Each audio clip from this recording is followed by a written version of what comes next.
Solo levelling के episode number 1 की शुरुआत में हम लोग अपने मेन कैरेक्टर को देखते हैं जो कि काफी ज्यादा घायल होता है। जिसके बाद वो बताता है कि मेरा नाम सांग जिन वू है और मेरी रैंक ई है, यानी कि मैं ई रैंक का हंटर हूँ। और हंटर गिल्ड के अंदर मेरी जो रैंक है वो सबसे लोएस्ट है और मैं सबसे कमजोर हंटर हूँ। और मैंने कभी भी नहीं सोचा था कि मेरे साथ कुछ ऐसा होगा। हाँ, मैंने ऐसा कभी नहीं सोचा था। जिसके बाद यहाँ पर उसके ऊपर काफी सारी चीजें जो यहाँ पर अटैक करती हैं और इस तरह हमारा ये सीन कट होता है। अगले सीन में हम लोग यहाँ पर एक सिटी को देखते हैं जहाँ पर हमारा मेन कैरेक्टर अभी भी बस से उतरा होता है। जिसके बाद वो बताता है, मैं एक ई रैंक का हंटर हूँ। हालांकि मेरे को अपने आप को भी एक हंटर कहते हुए शर्म आती है। मैं काफी ज्यादा कमजोर हूँ और मेरे पास किसी भी प्रकार की कोई भी रीजनरेशन एबिलिटी भी नहीं है।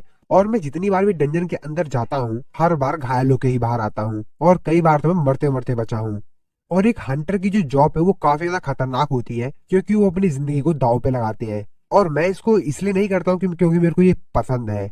जिसके बाद सांग जिन वू एक कंस्ट्रक्शन साइट के पास पहुंचता है। इस कंस्ट्रक्शन साइट पे एक पोर्टल ओपन होता है जिसकी मदद से ये लोग डंजन के अंदर जा सकते हैं और वहां पे हंटिंग कर सकते हैं। सांग जिन वू यहाँ पर एक हंटिंग ग्रुप के साथ काम करता है। जिसके बाद हम लोग को बताता है कि वो ऐसा कुछ पैसों के लिए करता है। और वो बताता है कि वो उन पैसों से अपनी बीमार माँ के मेडिकल बिल भरता हूँ।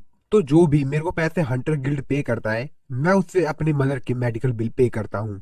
और मेरे जैसा नॉर्मल इंसान जिसके पास कोई भी टैलेंट नहीं है उसको इसके अलावा कोई दूसरी जॉब भी नहीं मिलती है, तो मेरे को ये मजबूरी में करना ही पड़ता है। जिसके बाद वो यहाँ पर कॉफी वाले के पास जाता है और उससे कॉफी मांगता है, लेकिन कॉफी वाला उसको मना करता है और कहता है कि कॉफी आज खत्म हो गई सारी।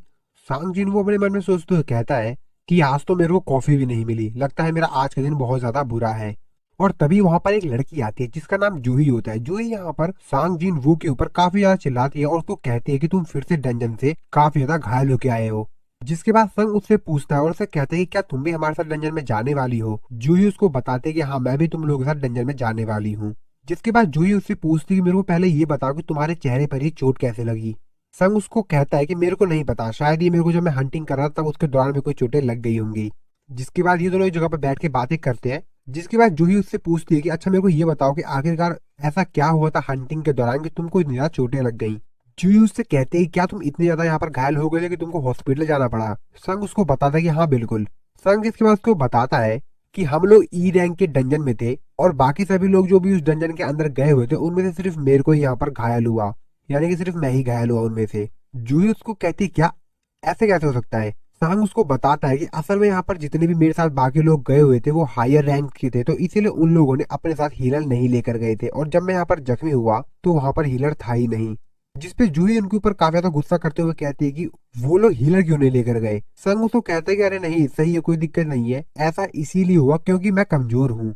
संग उसको कहता है कि जैसा कि आप जानती हो मिस जूही कि मेरे को इन सब की आदत पड़ चुकी है। जिसके बाद जूही भी उसको कुछ नहीं बोलती है। और जब ये लोग बातें कर रहे होते हैं तभी यहाँ पर सामने देखते हैं कि असल में यहाँ पर जो डंजन का गेट होता है वो यहाँ पर ओपन हो जाता है, यानी कि अब उन लोगों को यहाँ पर वो लोग इस गेट के थ्रू डंजन में जा सकते हैं। जिसके बाद यहाँ पर अनाउंसमेंट होती है और कहा जाता है कि सभी के सभी हम लोग आ जाओ, यहाँ पर जो डंजन का गेट है वो यहाँ पर ओपन हो चुका है। जिसके बाद ये लोग एक एक करके सभी के सभी यहाँ पर डंजन के अंदर जाने लग जाते हैं। और फाइनली आखिरकार यहाँ पे संग जो होता है वो भी यहाँ पर उस पोर्टल के थ्रू डंजन के अंदर चला जाता है। इसके बाद हम लोग यहाँ पर अंदर का सीन देखते हैं जहाँ पर वो लोग काफी ज्यादा देर से चल रहे होते हैं लेकिन वो रास्ता खत्म ही नहीं हो रहा होता है। जहाँ पर वो सभी लोग बातें कर रहे होते हैं और हमको जल्द से जल्द यहाँ पर बॉस को ढूंढ के उसको यहाँ पर खत्म करना होगा। और अगर हम लोग यहाँ पर ऐसा नहीं कर पाते 1 घंटे के अंदर तो यहाँ पर जो पोर्टल है वो बंद हो जाएगा और हम लोग को लगभग 40 मिनट यहाँ पर घूमते हुए हो गया है। जिसपे यहाँ पर जो संग होता है वो यहाँ पर जूही से माफी मांगता है और कहता है कि मेरे को माफ कर देना कि तुम मेरी वजह से यहाँ पर अंदर आ गई और अगर मैं वोट नहीं करता तो हम सभी लोग यहाँ से बाहर चले जाते। जिसपे जूही को कहते हैं कि तुमको परेशान होने की जरूरत नहीं है।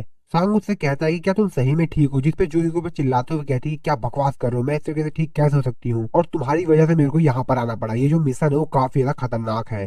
क्या ये तुमको पता है कि मैंने अपनी कितनी ज्यादा हीलिंग पावर का इस्तेमाल किया तुमको हील करने के लिए और फिर भी तुम यहाँ पर डंजन में आ गए फिर से यहाँ पर बॉस को मारने के लिए। और अगर तुम फिर से यहाँ पर जख्मी हो जाते हो, घायल हो जाते हो, तो मैं तुमको किस तरीके से हील करूंगी। जिसपे संग कहता है कि असल में यहाँ पर इसी वजह से जिंदा हूँ क्योंकि ये एक बी रैंक की हीलर है जो कि मेरे को हरदम फ्री में यहाँ पर हील कर देती है। जिसके बाद दोनों आपस में थोड़ी बहुत और बातचीत करते हैं। इसके बाद चलते चलते ये लोग यहाँ पर एक जगह पे पहुंच जाते हैं जिसके सामने एक बहुत बड़ा सा दरवाजा होता है। उनका लीडर उनसे कहता है कि मेरे को लगता है कि इस दरवाजे के पार बॉस है। जिस पर उनसे एक बंदा कहता है कि यहाँ पर अगर ये बॉस का रूम है तो ये ज्यादा खतरनाक क्यों नहीं लग रहा है, डरावना क्यों नहीं लग रहा है। यहाँ पर तो काफी सारे मॉन्स्टर्स होने चाहिए थे आसपास, लेकिन ऐसा कुछ भी नहीं है। क्या सही में ये बॉस का रूम है भी या नहीं। जिसके बाद उनका जो लीडर होता है वो यहाँ पर जाके दरवाजा को खोलता है और कहता है कि हम लोग इतना अंदर आने के बाद वापस तो नहीं जाएंगे, और मेरे को लगता है कि हम लोग यहाँ पर पहले ही हंटर है जो कि जगह पे आए हैं। अगर तुम लोग को वापस जाना है तो तुम लोग वापस जा सकते हो। आपस में थोड़ी बहुत बातचीत करने के बाद फाइनली ये लोग उस गेट को खोल देते हैं और उस गेट के अंदर चले जाते हैं। और अंदर का माहौल देखकर ये सभी लोग कहते हैं कि ये तो काफी ज्यादा बड़ा एरिया है अंदर। सामने वो लोग देखते हैं कि बहुत बड़ा स्टैचू होता है और उसके साथ में काफी ज्यादा छोटे छोटे स्टैचू होते हैं, और वो जो छोटे स्टैचू होते हैं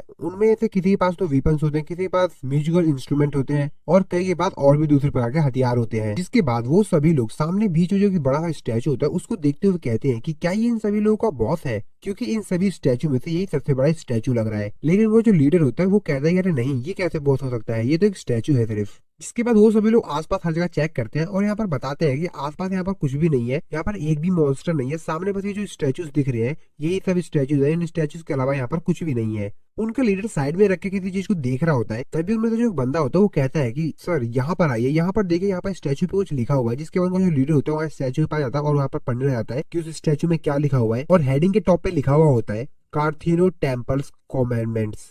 जिसके बाद वो एक एक करके तीनों के तीनों यहाँ पर जो कॉमेंडमेंट्स लिखे होते हैं उसको यहाँ पर पढ़ना शुरू करता है।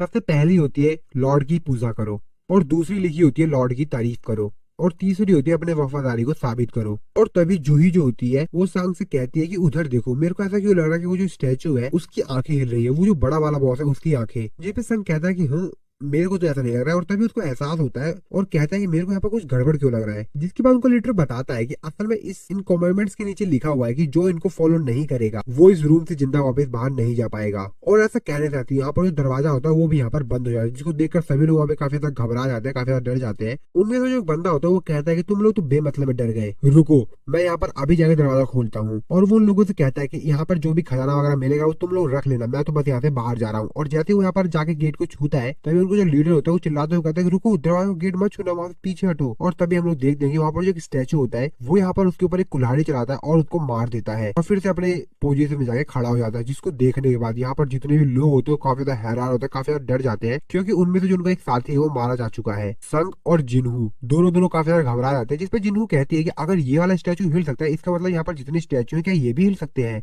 और यहाँ पर वो जो बॉस का स्टैचू था वो भी यहाँ पर हिल रही थी, उसको देखो, मेरे को लग रहा है कि ये स्टैचू भी यहाँ पर हिल रहा है, इसकी आंखें भी हिल रही हैं। और इसी सीन के साथ ये वाला जो एपिसोड है यहाँ पर खत्म हो जाता है। तो दोस्तों नेक्स्ट एपिसोड को देखने के लिए चैनल को सब्सक्राइब जरूर से कर देना।